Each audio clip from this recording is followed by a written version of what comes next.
Hey guys, this is James with Rogue Duelist Trade. On this channel, we talk about upcoming Yu-Gi-Oh product and whether or not you should invest your money in order to profit. And on today's video, we're gonna talk about an upcoming product, which is Legendary Duelists Season 1.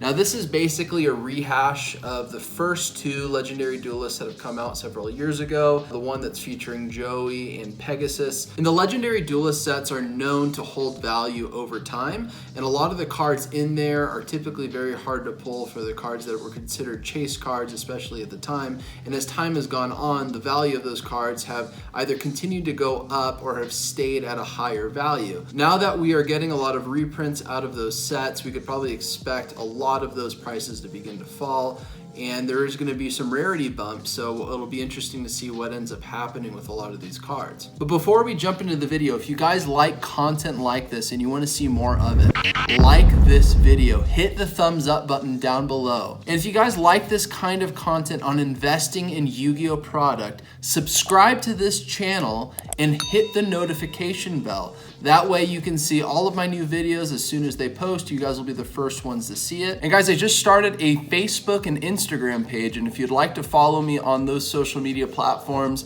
go down in the description below, click the links, and follow me on Facebook and Instagram. And guys, also, if you like Facebook groups and having discussions on Yu-Gi-Oh investments, I just started a Facebook group called Yu-Gi-Oh Investments RDT. Again, there's a link for that in the description down below. Go ahead and request to be part of the group. Now guys, in these types of discussions, we're going to do an analysis using the RDT RISK model, which I made on this channel. RDT is for Rogue Duelist Trade. And essentially, we're trying to level whether the risk is high or low for investing in a product such as Legendary Duelist Season 1 and expecting a profit from that investment. Now guys, there's a lot of different metrics I use to help grade the set. If you want to know what the definitions are for some of those metrics, if they're not straightforward enough, go ahead and check it out in the description down below. I have some definitions there for you. All right guys, let's go ahead and dive right in.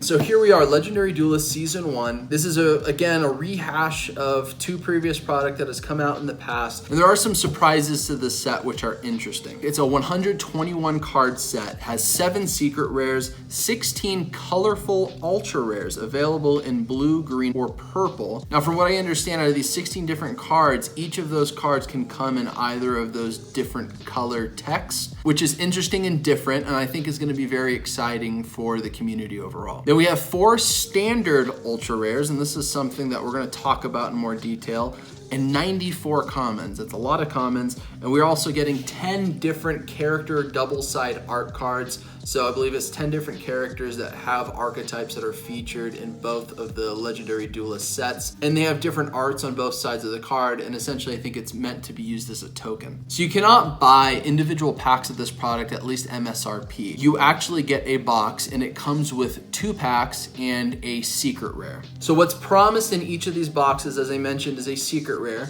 You're gonna get a double-sided art card. You're gonna get 2 preview ultra rares from Rise of the Duelist, which is something we're gonna talk about in a little more detail on the next page. And then we're also getting 4 colorful ultra rares, as I mentioned above, and you're also getting 30 commons. So cards that we know, or could at least guess that we know, are going to be coming into this set. We're gonna be getting a total of 4 different preview cards from Rise of the Duelist. Now, I don't essentially know what that means. I'm guessing it means we are going to be getting 4 cards that are going to be in Rise of the Duelist. We don't know what those cards are going to be yet. Now, because this is a Legendary Duelist rehash, I would almost guess that it could be a lot of the Gaia support that's coming in Rise of the Duelist. Now, if you guys want to see my analysis on Rise of the Duelist, click the button above. It should be showing up about now.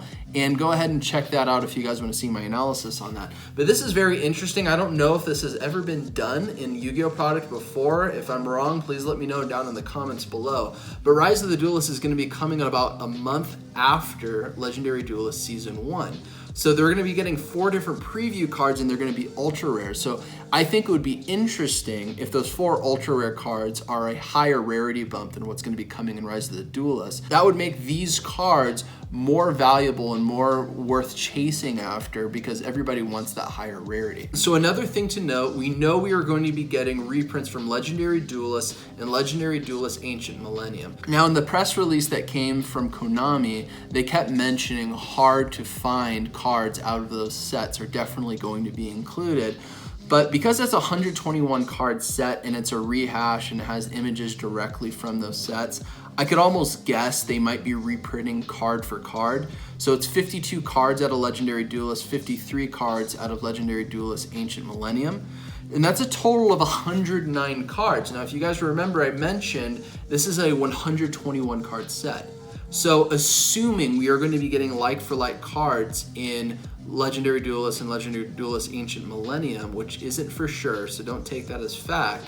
Even if that was the case, we know there's 12 cards that haven't been accounted for. So I don't know what that means and what those cards could be. Could those be cards that haven't come out into the TCG yet? Are these completely brand new cards? I don't know. So that's something to keep in mind, but I'm kind of going to disregard that for the analysis. You don't want to measure risk based on things that you do not know yet or don't have any information to back it up. And another thing to note, we know for sure we are going to be getting rarity bumps for Millennium Eyes Restrict and Red Eye Slash Dragon. And those are probably two of the most meta relevant cards that are in this set that we know of. So okay guys, the first metric is current card support buyouts and value. Now, for a set that is mostly rehashing cards, at least from what we can guess, these are mostly reprints. So if you go and look at cards that are being reprinted, typically the cards are going to start dropping in value in the market today because vendors are wanting to move those cards. Because once the set drops, all the cards in the previous sets are going to start dropping in value because now there are more of the same cards being flooded in the market. So really the only thing we can go off of are cards that have started to go down in value. And I think one of the biggest examples is Millennium Eyes Restrict.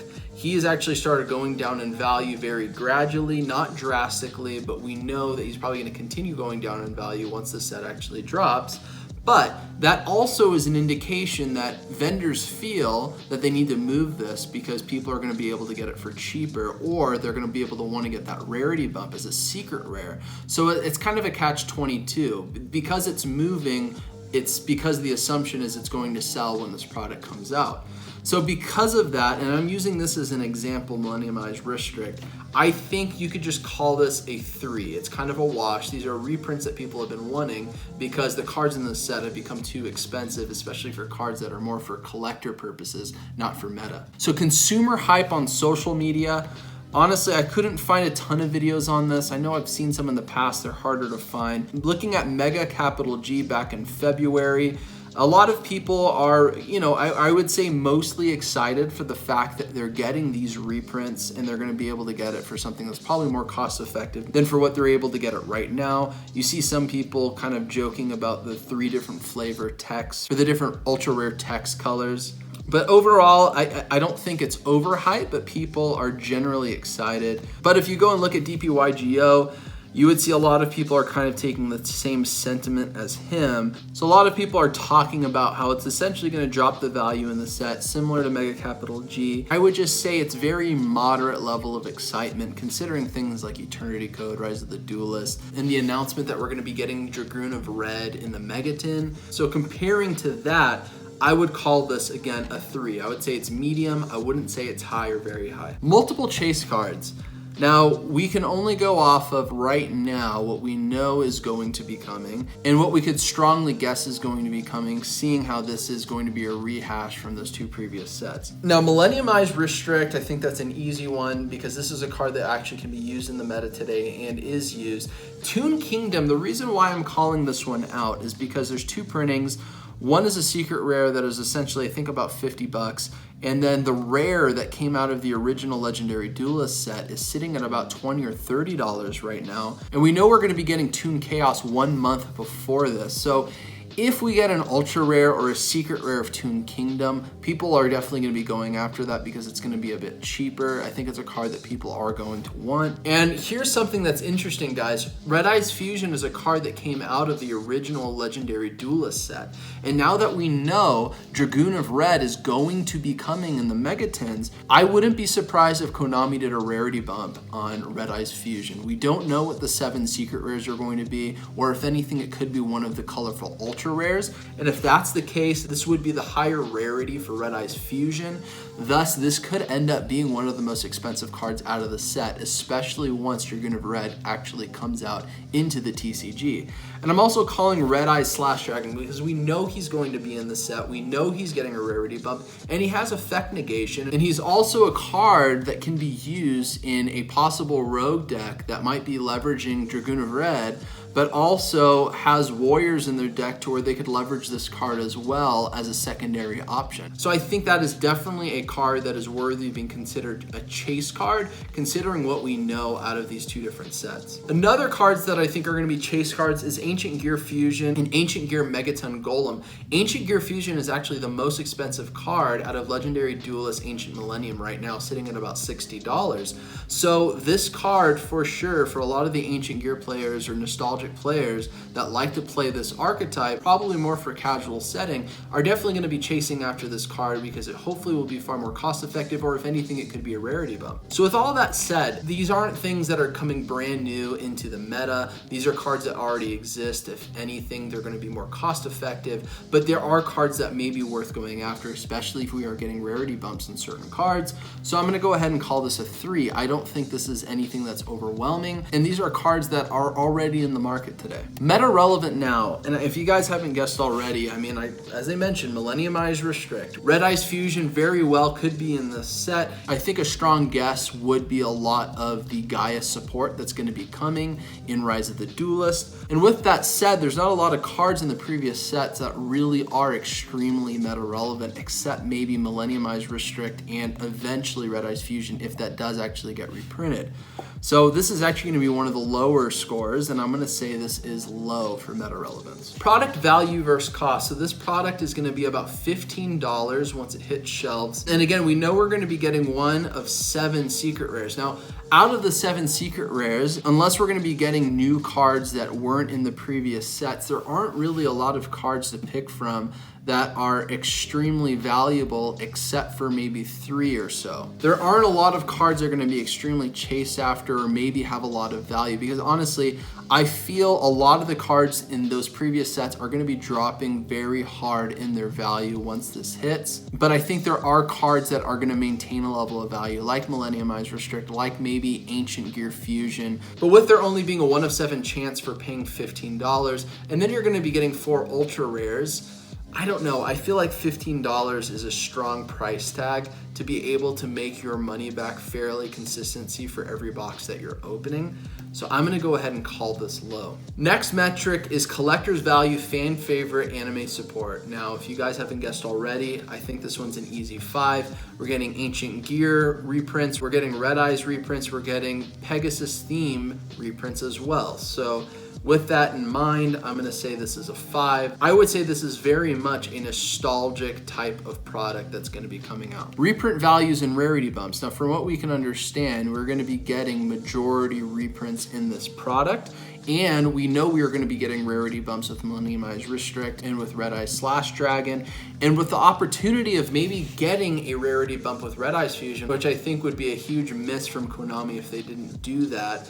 I'm gonna say this is a 5. I'm gonna give benefit of the doubt to this product. I'm gonna take a chance and say that this one is a 5. Next one is influencer hype. Now again, Mega Capital G seem fairly excited, and if you guys know DPY Yugioh, it's rare when he is actually very excited for a product, and if he is, it probably is a very good product. But for this one, I would say he is very underhyped for it. I haven't seen a lot of excitement across the board for other videos that I've seen across YouTube. So I'm gonna go ahead and call this one a 3. I'm gonna say it's about a medium. Future meta relevance potential, I would say this is probably gonna be the worst score in the set, because from what we understand, from what we know today, there isn't going to be any new cards coming out of this except for maybe preview cards coming out of Rise of the Duelists. And again, there's about 12 cards that we can't say what they could or could not be. And if they're new cards, who knows, there could be some future meta relevance there. But because we don't have any information to back up what those cards are, I'm gonna go ahead and call this one a 1, because again, guys, we're measuring risk. Sometimes with more risk, so if this was a low score, sometimes with more risk is more reward, because there might be a lot of people not buying into the product because they feel like it's going to be a flop. But in the rare chance that it's not, there isn't going to be a lot of cards in the market if there weren't a ton of vendors that went and bought the product. If only a limited amount of vendors went and bought the product, there's gonna be a limited amount of prints coming out of this particular product that's gonna be in the market. So with all that said, with all the scores in, this product comes out to a 60.5.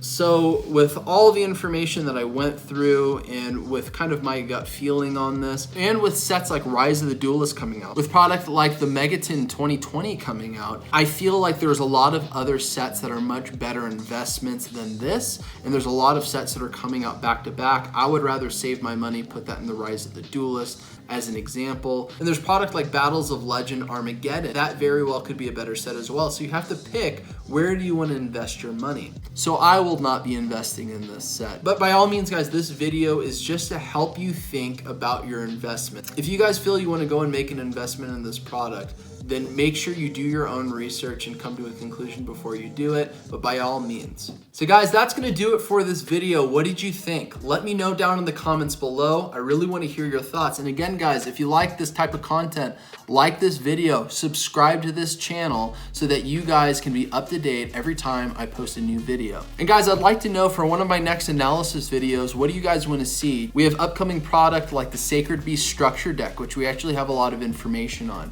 We have things like Battles of Legend Armageddon, we have limited information, and we have things like the Megaton, which again, we have limited information, but we know sets that are going to have reprints coming out of it, and I think we can make strong assumptions of what those reprints might be. So yeah, let me know down in the comments below if there's a particular set that you guys want to see in one of my next analysis videos. And guys, lastly, if you saw my how to sell on TCG Player video, which you can see in the button above if you'd like to see that, I'm trying to figure out how to get cases at the lowest possible cost so I can help you guys get Yu-Gi-Oh product cases for the lowest possible cost that you can better profit on your investments.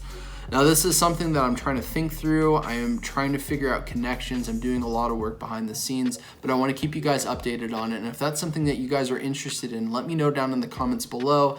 That'll definitely encourage me to continue down this path, and I'll continue giving you guys updates.